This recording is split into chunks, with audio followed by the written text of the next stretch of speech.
It's a great pleasure to welcome to our 2025 Online Trend Summit Ian Wilkinson, founder of FarmED.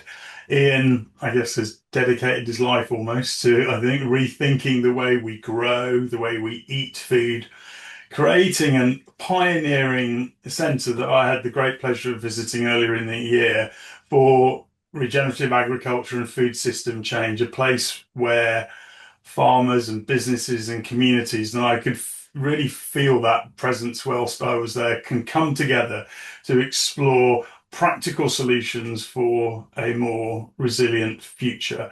Whether that's from soil health to biodiversity, from education to enterprise, FarmEd is about showing how farming can work in harmony both with nature and people. So it is quite honestly a great pleasure, Ian, to welcome you to our virtual stage today to our 2025 Online Trend Summit. Charles, thanks so much for the invitation. It's right down my street because I'm like everyone trying to figure out what comes next. Right. And it's a big challenge, isn't it? How do we grow enough food for an increasing population without wrecking the planet? Yeah, you tell exactly. me. That's what we're going to discuss, I guess. That exactly sums up the big question. Yeah.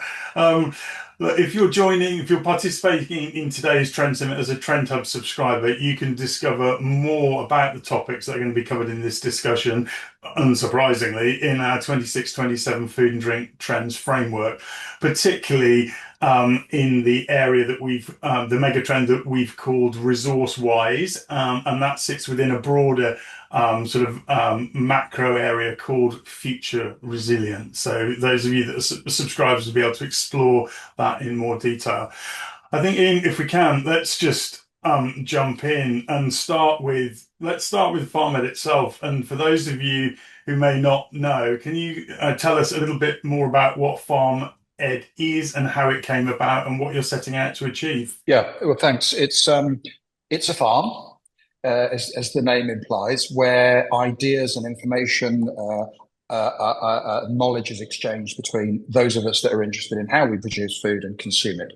Yeah. So for me, I suppose you'd classify me as an agriculturalist, farmer, if you like. Yeah. I'm 62, been involved with farming all my life. And I've had a seed business that supplied farmers in the UK with their seeds. And we supply about 20,000 farmers, so it's quite a lot of them. And so we have a pretty good indication as to what they're thinking, what they do, and how they might react next, and with a change that's inevitably going to come with the prices that we face. Yeah. So 15 years ago or so, we set about creating a demonstration of the different things that we might have to be adapting into our farming and food system.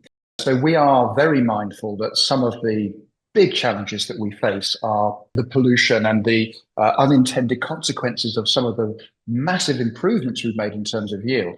So how do we address those if we're going to go into a different looking future? How can we not just be a problem, but how can we actually be the solution? Because farming, when you think about it, is about the only industry that can actually sequester carbon, rebuild nature, improve soils, improve our natural capital. So it seems to me like a really important subject matter. Now, I don't have the answers. I'm very, like you, and everyone on this call will be interested in the solutions, but together we'll find them. And that's really why we created this place. So it's a farm with lots of very small demonstrations, whether it be fruit, whether it be horticulture, whether it be arable crops, animal production, livestock, in other words.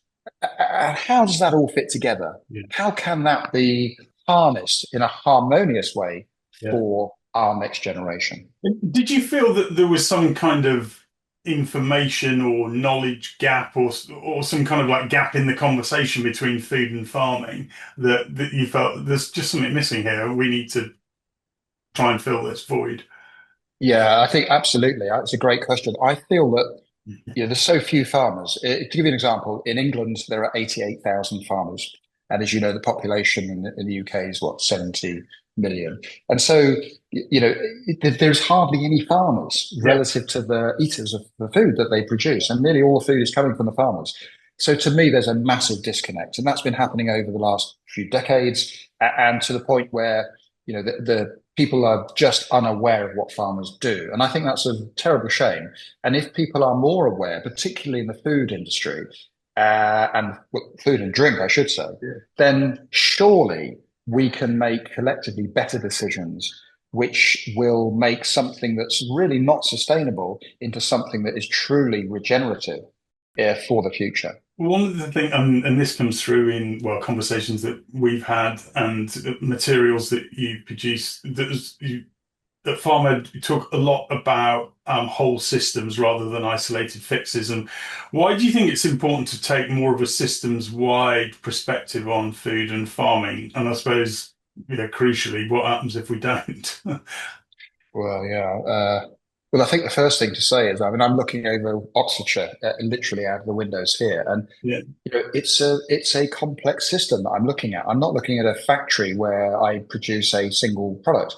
This is really complex territory that the farmers work in, and we need to have a whole systems approach because if we took one thing in isolation, we could extract without replacing carbon from the soil, for example, yeah, we're going to end up with problems pretty quickly. So we have to think in complex ways already as farmers. If we don't do that, we will run into just imagine a system that only grew one thing, and in its simplest form, if we had a one global system that grew one crop, nature will find a workaround. Very quickly, we'll have a disease of wheat or whatever it might be, and it wipes all of our food out overnight. So we have to have complex interrelated systems in order for us to have a healthy system that survives. And just let me just put one thing out there right now. I don't think that we have people talk about sustainability. Sustaining something that's already failing is not an option for us on farmland. We no, always have to rebuild it. Farmers always do that, and yeah, that's how they think. And I think it's fair to say that we have reduced, through reductionist science, really, we've reduced the way we see agriculture in the last two generations, and that may well be our Achilles heel. yeah.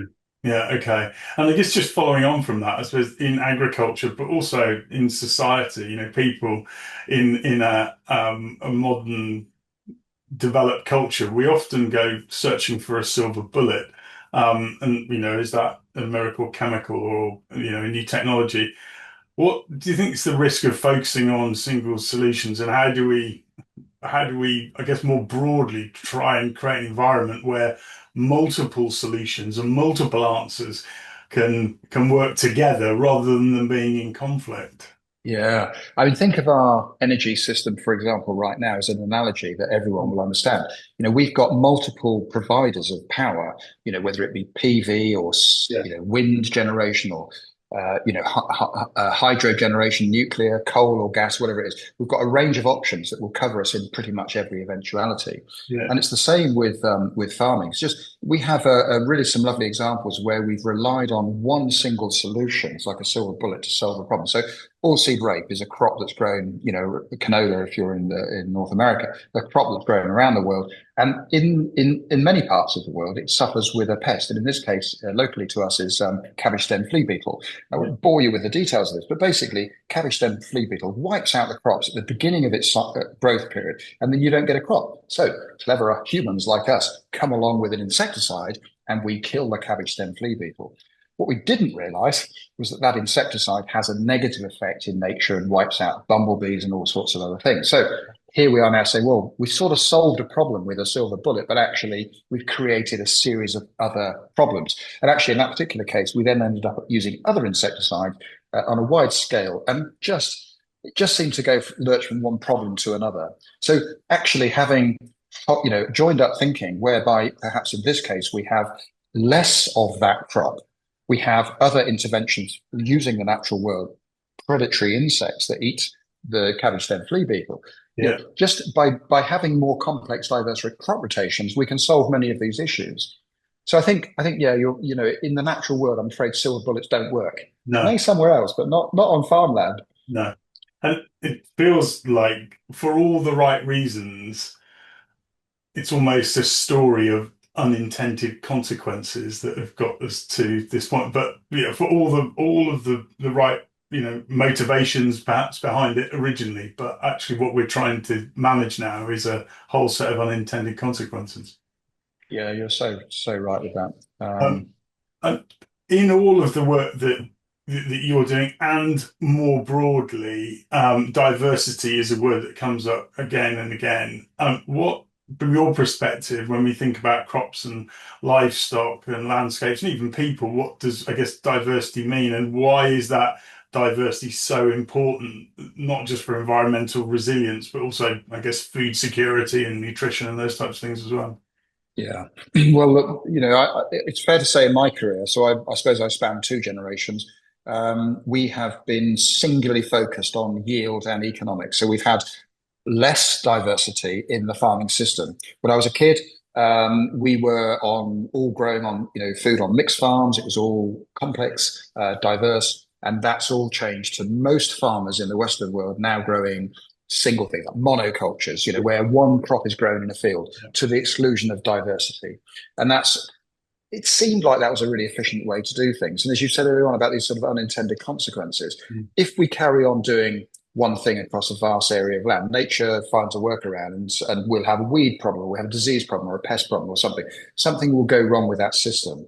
And even though it was all done with the best of intentions, I mean, the wheat breeding programs that happened in the 1950s when people were really hungry, we mustn't forget the context in which we all operate. People had a lack of food, it was expensive, and that was a real political problem. Yeah. And the development of what's known as the Green Revolution over our lifetimes and a bit before us, probably the last 70 years, has led to huge quantities of food, some cases overproduction of food, being produced from our farmlands.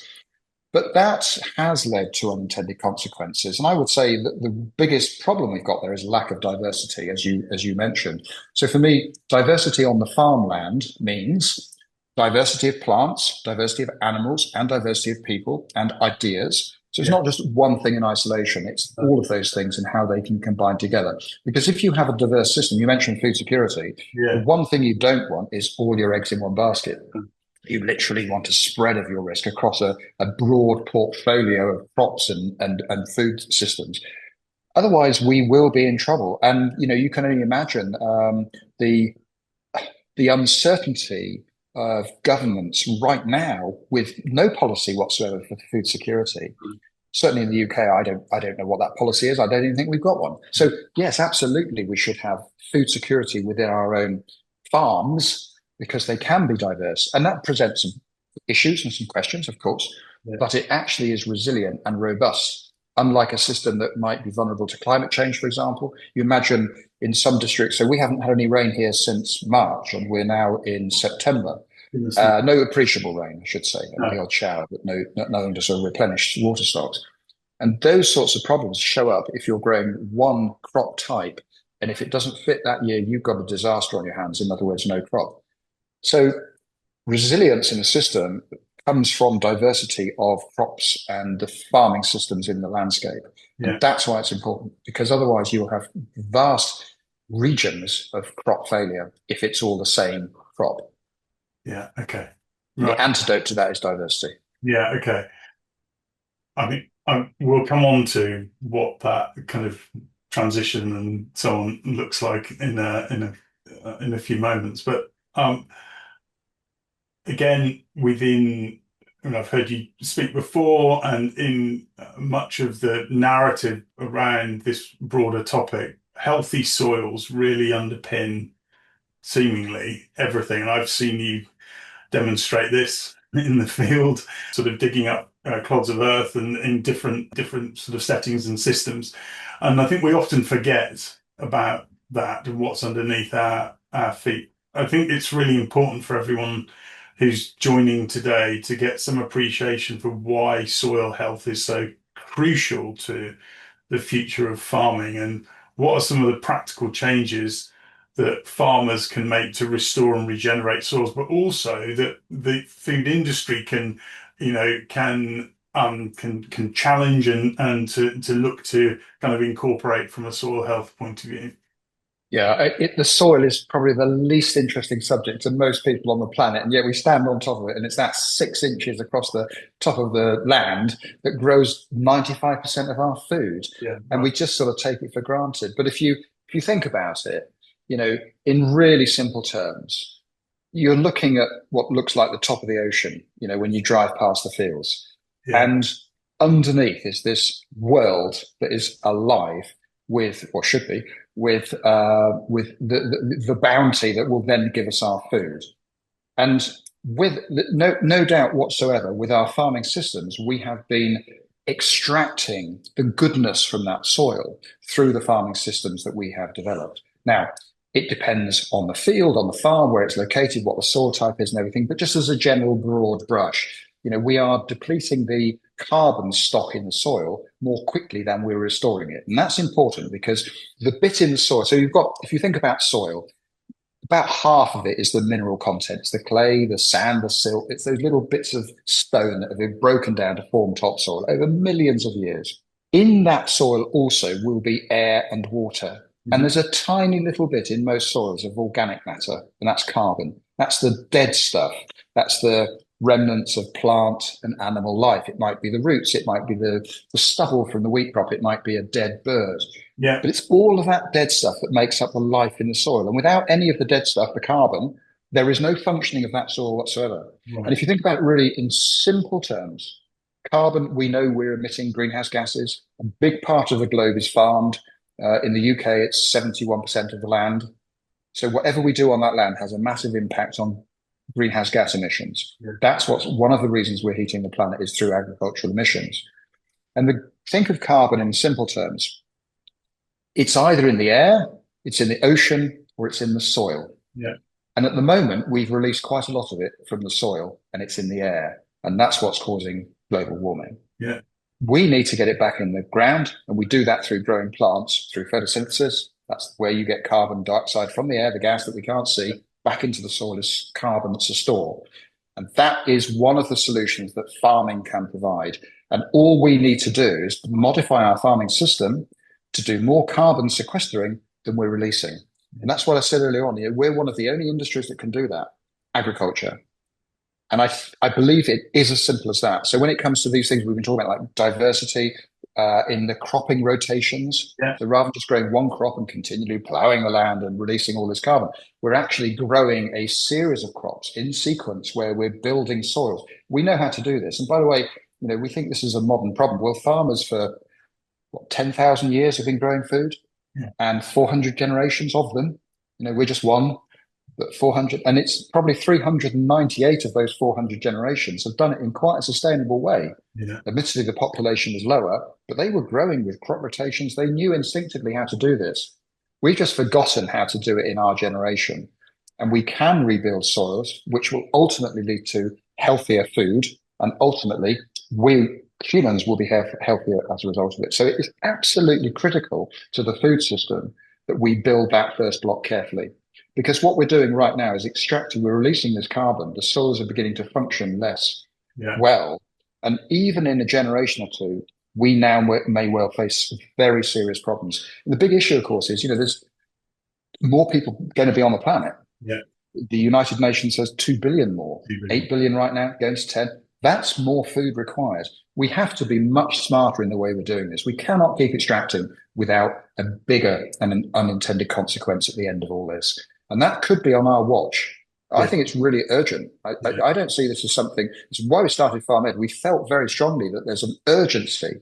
And we could just watch and, not act, business as usual. Yeah. No, that is not an option for our generation. We have to act and we have to lead and we have to make positive change. Right, and come on to talk a little bit about what that change looks like in a second. But there are a couple of other kind of topics that come up within this sort of broad area, and one of those is around fertilizer and the fact that modern food systems are heavily dependent on, whether we like it or not, synthetic fertilizers. What happens if it's fine to say let's reduce their use? What happens if we reduce their use, and what are the risks for productivity, and I suppose what are the opportunities for the land and the farmer and the environment? Sort of the two sides of the coin, if you like, because you've experimented with in this space. So what well, it is a basic fact that the reason we have all this extra production of food through the green revolution is that we use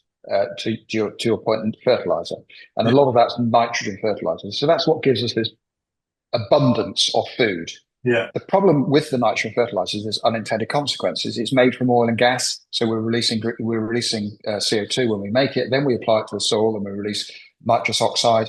And many of the crops we're growing are not necessarily used for direct human consumption. They might be in North America, for example, using corn, the corn crop, big annual crop, lots of fertilizers for gasoline or animal feed. Yeah. These things are completely nonsensical, in my opinion. We need to be much smarter in the way we use things, and fertilizers is a really interesting way into that debate. It also means if you take away the fertilizers, the crop yields fall. Hmm. So therein lies a problem. So what can we do about that? Well, in a biological sense, we can use crop rotations with legumes, so things like peas and beans and clovers. And again, this has all been done before our time, but Yeah. in order to improve the soil fertility, because nitrogen is abundant in the atmosphere. Yeah. 78% of what's around us now is nitrogen. It's just Yeah. not in a form plants can use. No. But legumes can take that nitrogen from the air, put it into the soil, and the crops can grow as a result of that better than they would if they didn't have the legumes in the rotation. Yeah. But it won't ever be as good as putting on a huge amount of nitrogen fertilizer. But look, we have to cut our cloth. We know that energy, transport, food systems, all of these things need to adapt to a different looking future with climate change and the way that we see the world. And it's uncomfortable. Nobody wants to talk about it.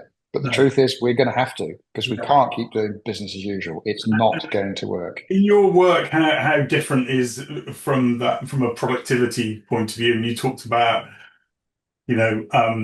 diversity in terms of what you're growing and perhaps introducing legumes and so on. That's obviously better than not putting anything within that system. But what's the kind of productivity variation, if you like, between the sort of high nitrogen fertilizer versus the system that you've just talked about? So yeah, it's a great question. So I'm going to, again, broad brush. You're probably going to lose half the yield.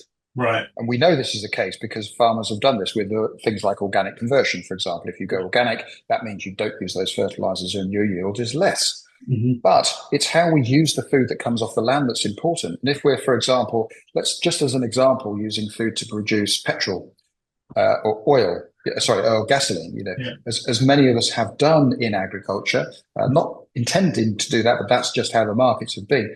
That's not a good use of that food that could be for humans. And No. we just have to be realistic, I think, in the world that we're in. Those things that we did may not be able to be repeatable in the future because there isn't enough land on the planet to do it with Yeah. the number of people that want to eat food from it. Yeah. So I think that, yes, absolutely. We take away those synthetic products and we can replace some of them with better farming systems that have rotations, and that will include legumes in the rotation, and that will probably include livestock in the rotation as well.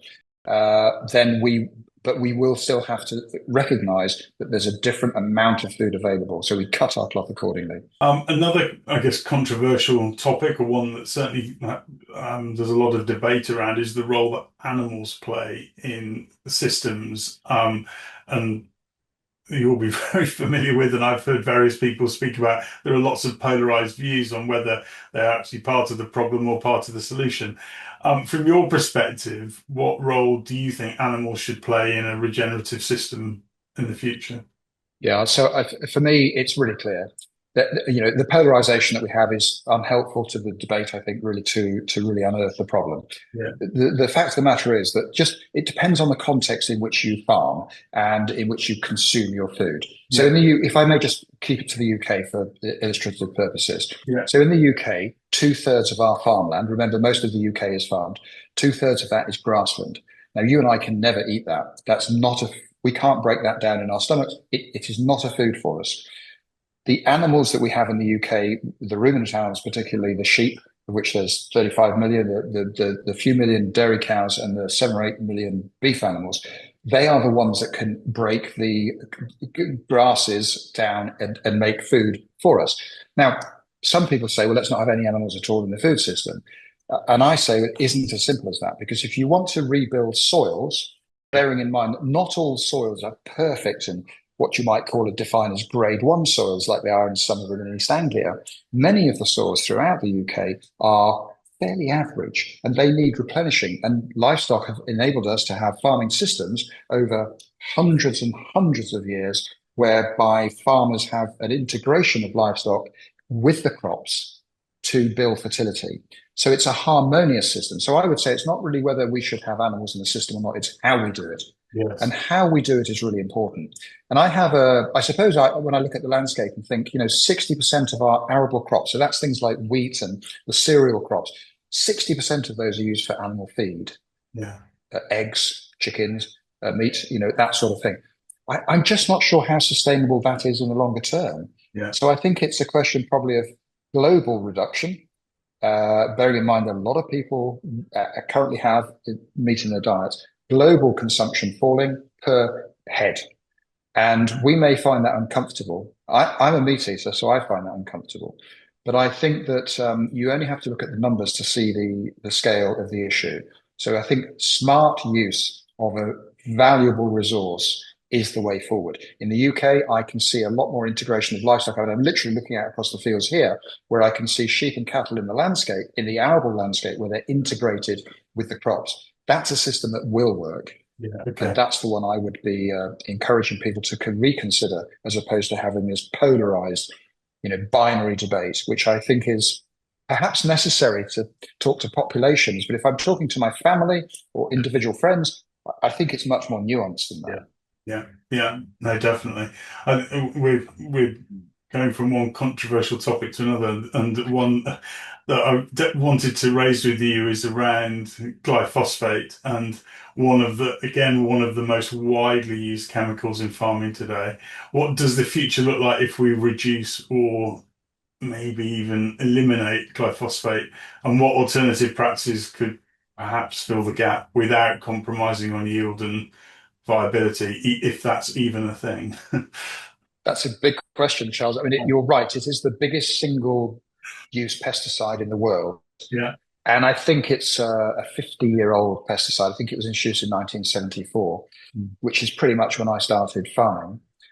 And yeah, I mean, look, I don't have a problem with, and I'm not here to say that glyphosate is good or bad, but I do have a problem when something is used prophylactically across the world at scale on pretty much everything we're doing in farming. I mean, organic farmers don't use these products. And just to be clear for everyone, this is a weed killer that Yes. is very effective and is very low cost. So a lot of farmers use it because it's a simple way of farming. Yeah. And when I look at how it's used, I just wonder what effect it's having through the environment and on human beings. The truth is, we don't really know all of the intricacies of this. But I think the precautionary principle should apply to things that are potentially going to be our downfall. And I'm choosing my words very carefully, because I appreciate that many farmers around the world will be using this product as a default Yeah. weed killer. Yeah. Yeah. But it's in our environment and it's in our food. It's in me. It's probably in you. And I can say that with confidence. I've had my urine tested, and I can tell you that it's in me because I have 1.4 nanograms of glyphosate in my urine Right. per milliliter. That's quite. Is that a problem? I don't know, Yeah. Yeah. Yeah. What are the but sort it's of there. alternative practices though that you perhaps experimented with that could help with So positive yeah, reduction? yeah. So it's about crop rotation. If we have a simple farming system that is not complex, we will have to use products like glyphosate because it's the only way we can do it. What a lot of farmers do and have done for generations is to use a number of techniques. It might include glyphosate, but it would certainly include things like cultivation. And it would include things that are perhaps in other ways disruptive and unhelpful, like ploughing up ground may well be unhelpful in terms of carbon release. So I think we've got to be jolly careful that one thing isn't our single solution. And I think glyphosate is currently, it's something that people don't talk about really openly in the food system. No. But if you knew that some of your crops were being desiccated or terminated, your food crops 10 days before you eat them with glyphosate, I think you'd be quite concerned Yeah. because you don't know what the consequences of it are. And I'm not saying that it has consequences. I'm just simply saying we don't know. So it's a tricky one, isn't it? There's lots of those anomalies in agriculture, by the way, that Yes. we debate regularly. And that's the point of FarmED, is to have an open debate where we Yeah. can ask very difficult questions without being judged, which is what we've been doing Yeah. just now with this one. because I think it's very healthy for all of us to have this debate Yeah. because most of us don't know the answers, but together collectively we can find solution. Well, and I think that's part of the point, I suppose, of this forum. There's be over 2,500 people listening to this, and if, as you say, it's not, it's about how we can inform and share that knowledge to enable other parts, perhaps, of the broader food and drink industry to ask the questions and collectively be part of coming up with what the solution looks like. Because we've already talked about how diverse, how interconnected this whole system is of how we feed ourselves, and it's so far-reaching in terms of the spider's web of how it spreads out. That's what this forum is hopefully all about. Which Mm. I suppose leads us really nicely on to sort of the human element. And I know that FarmED isn't just about fields and crops; it's about also people, and from school children and chefs. And the wonderful thing that I felt when I was on site is it felt like it was bringing many voices together. Why, for you, is sort of education and community engagement so central to changing our food system, do you think? Yeah, I think for me, it keeps it real. It's interesting actually, Charles. When we came to the farm, I suppose there was a degree of uncertainty about whether this project would work or not. And I can tell you, we sort of stuck everything that we have into this to get this off the ground. Buying a farm, developing a centre, and as you know, it's a fairly impressive set of buildings here. And those things take money, Yeah. which meant that we committed pretty much everything we had into developing this. Yeah, some of my friends, down the pub would say things like, "You've gone bonkers. Who's going to want to come and talk about soil?" I sort of had it in my mind, back of my mind, perhaps they're right. And my wife said, well, who was, by the way, who was really behind this whole idea. She said, "Well, look, you can all sell it. It's Yeah. not the end of the world if it doesn't work out." But it did work out, and I now look up and down the drive, and there's two courses running here today, for example, one on soil, another one on food systems, and it's really interesting that people do come, and as you know from your experience here, I think it's because we're curious. I think we're looking for solutions. I think Yeah. if we eat food, we are participating in farming. Yeah. And I think people want to know how they can participate in the best way possible because farming is, and I know I keep mentioning it, but it's like the big thing that can really change the way the world is from a land use point of view, carbon point of view, nature recovery point of view, and all those things. So yeah, the farmers and growers come here, which we thought they would, Yeah. and that's sort of territory that I'm familiar with. But when the policymakers or the academics or the educators, when they come, I'm you know I'm yeah, I'm sort of blown away by all that. But I think it shows, as you said, everyone's really mucking in here, and so that community feeling is really powerful, and we encourage it, and that stems from the local community to say, the policy community. Yeah. So it doesn't have to be just local; it can be within a sector of stakeholder, if you like. I think one of the other wonderful things is, and it's a very sort of expression of the moment, but it feels like a safe space. It feels like a space without judgment as well. And I think that's one of the things that feels very powerful because, as we've already discussed, there are some extremely vocal polar views within this broad space. But FarmEd feels like a space where those views and opinions can be expressed in a moderated, non-judgmental way as well, which we Yeah, probably I need think need a bit more of that space in the world. Yeah, it's I guess yes, it is, and it is exactly that, and that's what we wanted to achieve. Because if you have successes and failures, you often the failures get swept under the carpet, but not here. I mean, we want to know what they are, Yes. and people said very happy to share. And sometimes we get whole teams of people coming here from an organisation, and it might be very extreme organisations. Some might be very large estates where there's farm teams and land agents and all sorts of stakeholders, and then others might be, a sector of a food corporation who are looking, product development or whatever it might be, and it fascinates me. And what I think one of the best things is over lunch here, when people sort of all meet up with each other and the conversations are fantastic. It's like Yeah. I imagine it's probably like a sort of BBC cafe would have been a few decades Absolutely. ago when everyone was in the workplace. With these fantastic ideas shared over the coffee pot. So yeah, I mean, we encourage that, and I think I don't see our role as being providing education, actually, although it's called FarmED. Our role very much is more providing a place where Yeah. that knowledge exchange can happen and people can share those amazing stories that we all have. Yeah.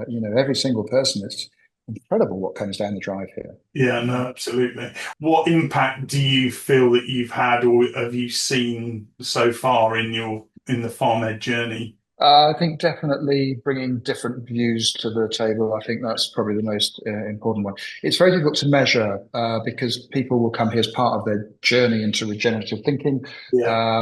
and so it's difficult to sort of measure. It's not quite a tick box exercise. No.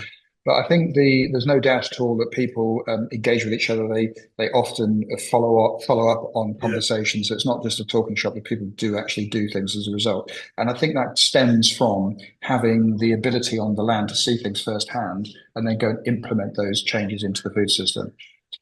There is nothing better than simplification of a complex subject and No. first-hand experience. Yeah. And when you've got peer-to-peer learning, you can have a CEO of a food business and a soil scientist talking about the importance of that, soil to both the soil scientist and the food business. Because without that truly healthy soil, the food business doesn't have food. No. Very, very interesting to see the Well, it's a stark reality as well, because obviously when you come to farm ed, I'm sure you have PowerPoint presentations and those kind of things. But one of the things for me was actually, let's go out into the field. You there with a spade digging up, a clod of earth with had crops growing in it. Compare this to this, and Mm. that speaks to a multitude of audience and is very powerful to see Yeah, firsthand. well, it's what you said, and you see it. You can smell it, you can literally feel it, you see it with your own eyes, Yeah, and that will never leave you. And I think the problem with a lot of the stuff that we're dealing with in the world, where there are clearly big issues, and let's take climate change as one, that's going to affect the way we produce food. It's theoretical. You can't see the problem, but no, you look at it on the ground, and you can see it through the lens of your own eyes. yeah. It is so powerful. You always take it with you. Yeah, I agree totally. Well, and actually, that was the motivation after I've been to farm and picking up us having that initial conversation, because it is extremely, extremely powerful. We talk about lots of tensions. There's tension between, high technology innovation and perhaps, I don't know if I should use the word traditional, but I'm going to anyway, traditional and sort of nature-based practices. How do you see these two approaches kind of working together, and where, is there a line between helpful innovation and over-reliance on technology? How does it all kind of mesh together, really, in your view? Yes, it's a good question. I think there's a place for both. I think both have merit. You can't get away from the natural processes that we're using to grow our food. So we have to have a really good understanding of those, and they could be deemed as quite traditional. Yeah, But the way we're measuring and managing those is often with scientific help and techniques. So if you think about, I don't know, something around soil carbon, which basically is the sort of health of the soil. yeah, How do we know that's happening? And do we know whether our graph is going this way up or this way down? yeah, Well, we can only do that if we measure it. And a lot of those measurements are some can be, you can look at soil, you can sniff it, you can get a sense of there's 20 earthworms here, and as you said earlier on, none here. So why is that? But actually, you can also measure it scientifically.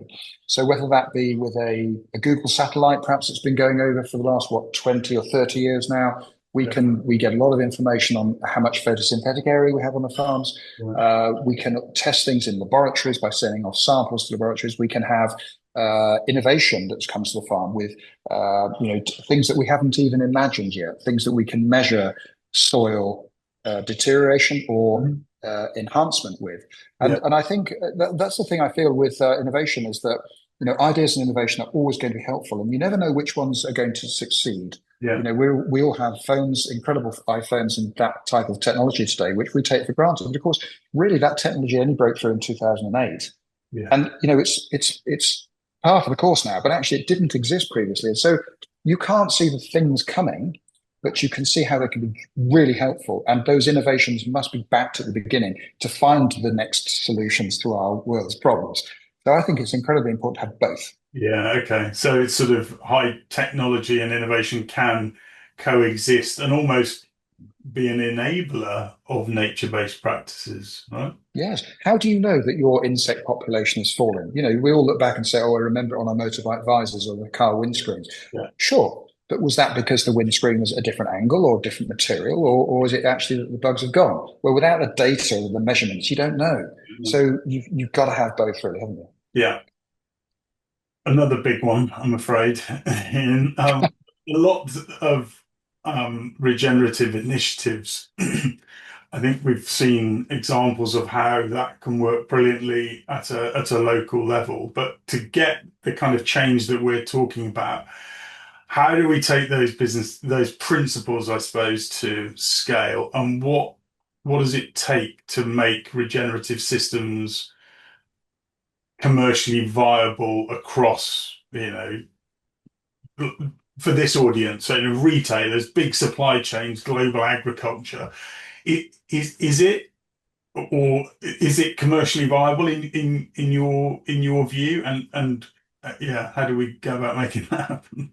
Yeah, it's such a big question, Charles. And I, I, well, my view is, look, the system is right now unsustainable, and I mean that from a first principle perspective. The system has to evolve. Now, how will that happen? Because you can't just turn off what we do now. It'd be a little bit like saying, like we discussed earlier, let's not use all those synthetic products that have got us to where we are now, because you know jolly well that the system would collapse. Yeah. So what does a transition look like, Yes. and over what time period, and who's going to do it? So if something's unsustainable, we all know that that won't survive. The Yeah. question is what might come next. So for me, those we were talking about innovation and ideas, those early innovations and ideas will become the next normal. We just don't know which ones they are yet. So for me, it's a question of allowing new technologies, new ideas, new innovations, and some old ones to come into the marketplace to develop. And when they develop, they will become mainstream. And I know that a couple of the UK supermarkets have announced fairly recently, certainly during the course of this year, that their farmers are going to be regenerative. The UK farmers that supply those businesses are going to have to be regenerative, which means that they will somehow or other certify them or standardize the way they do this. And that's a way of getting regenerative thinking into Yeah. UK agriculture. The Yeah. same is true in the States. As you know, a Yeah. number of corporations have done similar things. So there will be quite large acreages on farms going into and I'm just going to use this term regenerative for now, because there's all sorts of other things you might want to use in terms of terminology. But regenerative agriculture, which by the way is largely uncertified and unregulated, Yeah. but is a way of getting people into that way of thinking. And if let's take these two supermarkets, if they're really serious about it, then those farmers will have to change and adapt to what these businesses want. So there's a way that you can scale it up. But the other thing is as well, you have to ask the question. I can remember going to J. Sainsbury's in Reading, and I can remember going to McDonald's in Reading when there was about four McDonald's in the UK. Now there's 1,500 in the UK alone, tens of thousands around the world. But those were new. Yeah. They didn't exist. Yeah. They were the pioneers and innovators. Mm-hmm. So where do we find the next one? So I have no doubt whatsoever that it will go to scale. What I don't know is which ones. Yeah. Okay.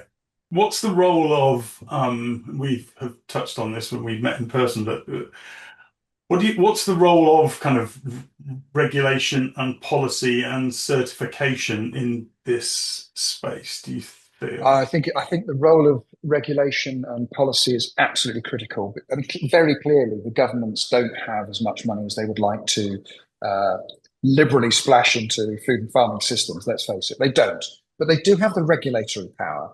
So if practices can be improved through regulation um, or through incentivization, Mhm. so just for example, if we consider that a bad practice in production of food can be taxed or could be regulated, then surely it's in the interest of the population to do that. Now, it might be politically unwelcome. It might be difficult for businesses to adapt.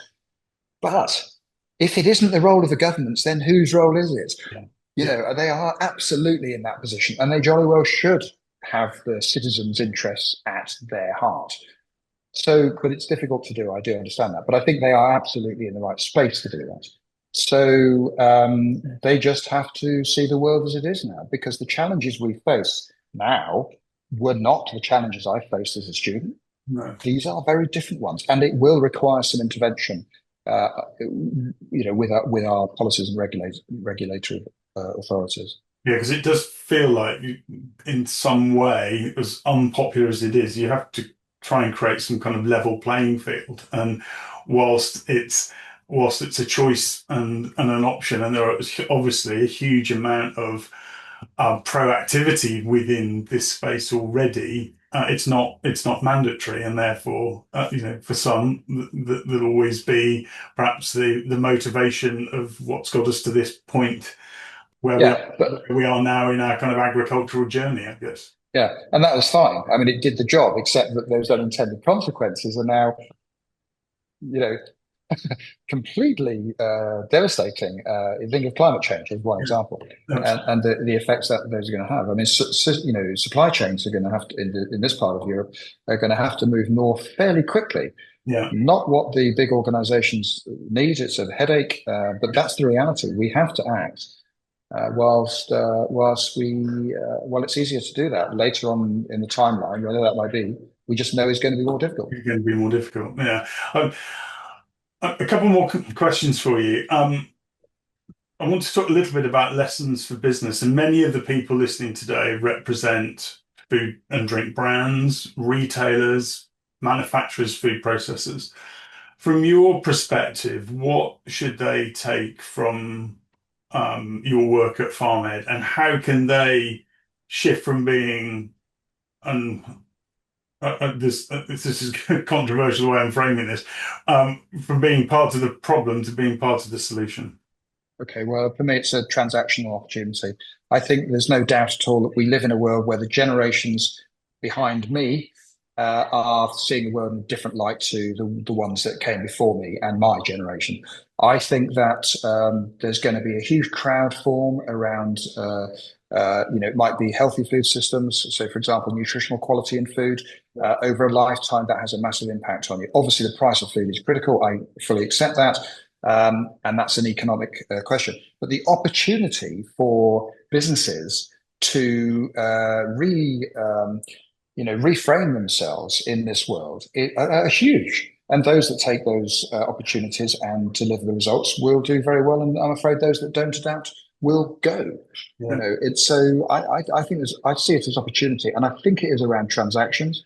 I think we all eat 3 times a day. There's huge opportunities there for change. Yeah. So I'm optimistic actually that it will be driven by the markets. Yeah. No, that's super inspiring. And I suppose, going on from that, again, a provocation from you, if you could challenge the audience with, and you might have already touched on it, so feel free to reference something you've already said, but a Mm. comfortable truth about the way our food system currently works, something that we, can't and really should not ignore, what would that be? Well, I mean, no one's going to like it. I don't like it, but you know, we are absolutely over extracting in so many areas through the way we live. I do it, you do it. Nearly everybody does, and that is going to be a problem. So I guess the elephant in the room is, what do we do next? How do we stop living as extractive and sort of, exploiting? In my world, it's soils. I look at the landscape and think, Yeah. crikey, we're really taking too much out of the soils. That can't be a good thing. And I guess in everyone's world, it'd be something different. But that's what it is for me. How do we find a harmonious way of living that we really want to live in? I mean, I don't want to go back to the Stone Age. I really don't. But I don't think it is that. For me, it's thinking about the clever ways. So, for example, I touched earlier on how we use the food that comes from our land. And in some cases, we don't even use it as food. We use it for, energy or, Yeah. for some purpose that isn't really food. I appreciate we're going to need fibers. I get that, and to some degree energy. But the renewable energies can come out from elsewhere, but not necessarily from the soil. That No. to me seems a rather stupid idea. So how can we use land more intelligently?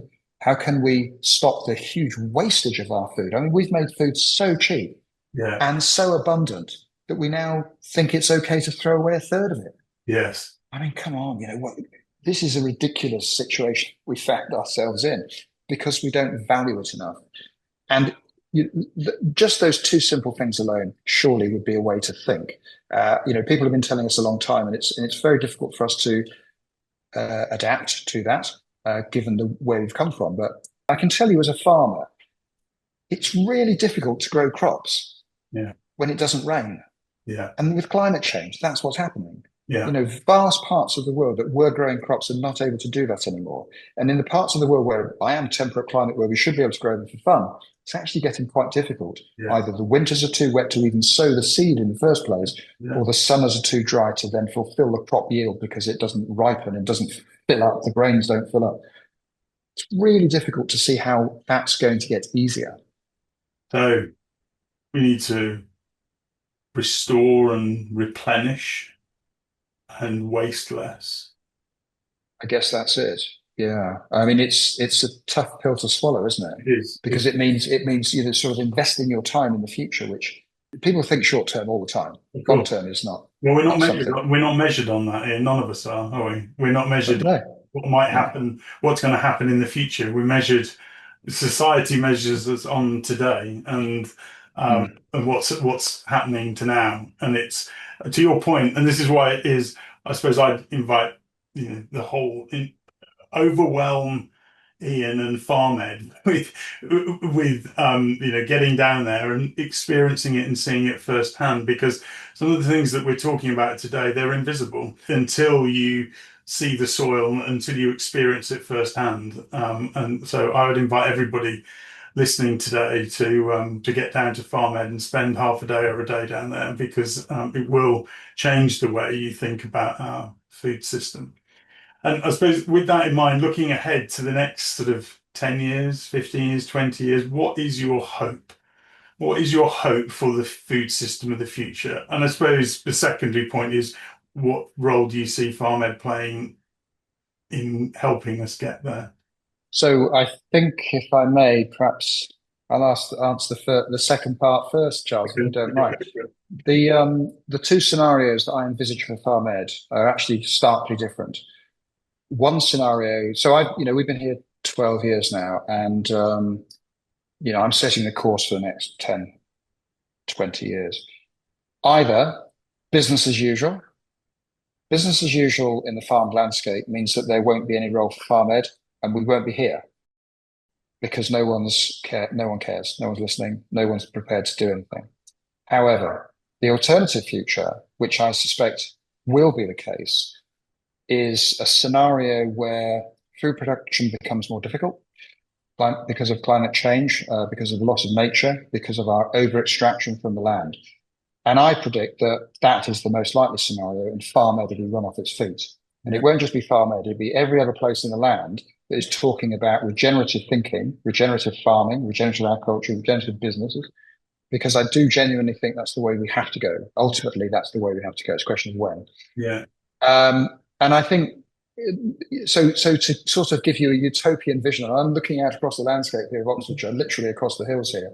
The utopian vision for me would be really vibrant farming, healthy soils, producing healthy food from a really diverse patchwork of farms and business types, and ultimately producing healthy human beings, because Yeah. it can do all that, and that is relatively easy to do. It just needs the whole of all of us that eat food to participate in how it's produced. Ian, hugely thought provoking. And thank you from all of Food People team and our 2025 Summit audience for sharing the FarmEd story, but your practical first-hand knowledge and from your work at FarmED and actually how you actually run both systems and the learnings and for creating that sort of pragmatic without judgment space. I think it's incredible work, and I've said it once already, but I invite everybody listening today to go to FarmED, spend some time there with Ian and the team, and be open-minded and re-educate and sort of relearn, and then take those messages, those key messages back to your businesses and to your brands. Honestly, Ian, it's been a great honour to have you speak at our summit. A great pleasure to talk to you. I wish we had 2 hours and we could go into a lot more detail, but most sincerely, thank you for joining our 2025 Online Trend Summit. It's been a great pleasure to speak to you. Thank you, Charles. It's been really enjoyable for me too. Thank you so much for the opportunity to share some ideas in this space. Appreciate it very much. Thank you.